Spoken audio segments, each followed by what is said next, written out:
Hi guys and welcome back. So today I'm going to be showing you how to make these lemon rolls. Let's begin. To get started on the recipe, you'll want to grab yourself a large mixing bowl and place in your strong white bread flour followed by the salt, then mix these two together and then you can go ahead and add in the remainder of the ingredients. I am using an egg-free dough just because I didn't have any eggs at home but still wanted to make some lemon rolls and thought, wow, this is actually the perfect time to use this dough, and it rises perfectly. You can't really tell that it doesn't contain egg, so it's great. Then you'll want to mix everything together on a low speed to start with for around 2 to 3 minutes, working up to a medium high speed and mix for further, for around 6 to 8 minutes or until the dough pulls away from the bowl.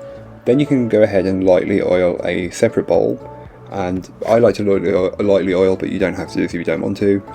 Set aside until needed, then place your dough onto a surface and just give it a brief knead and bring it into a ball shape.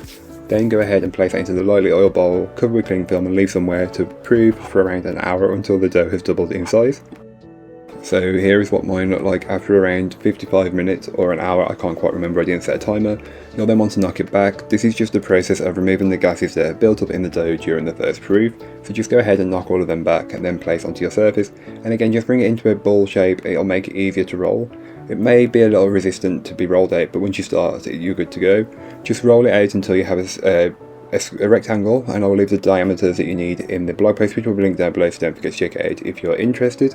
And once you've got to that, you're good to then go ahead and fill the dough. So I'm using a homemade lemon curd, but feel free to use a store-bought one as well, or whatever you have to hand, it's really up to you. You can then go ahead and cut the dough into 8 equal pieces, or as equal as possible. So I just cut my dough into half and then half again, and then into each of those halves I go half again, so then you should end up with 8 pieces.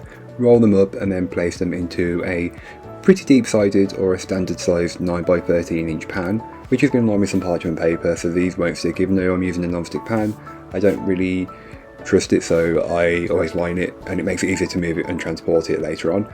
Place your buns in, or your rolls, and place them in, cover with cling film and leave somewhere warm for around 45 minutes or until they have batched up. You're looking for them to batch up, so keep that in mind. Here's what they look like before. They're pretty close, but they're not batched up quite yet. But once they're done, they should be much more batched up and look a lot more like this.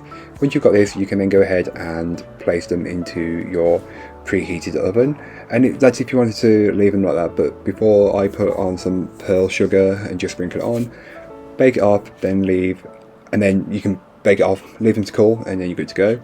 But that's all for today. I hope you enjoyed. If you did, don't forget to like, comment and subscribe for more from me, and I'll be back again soon with another recipe, so join me then. In the meanwhile, don't forget to check out the description. There'll be a link to this recipe, a link to my blog, and links to all my social medias. But that's all for today. I hope you enjoyed. Bye guys.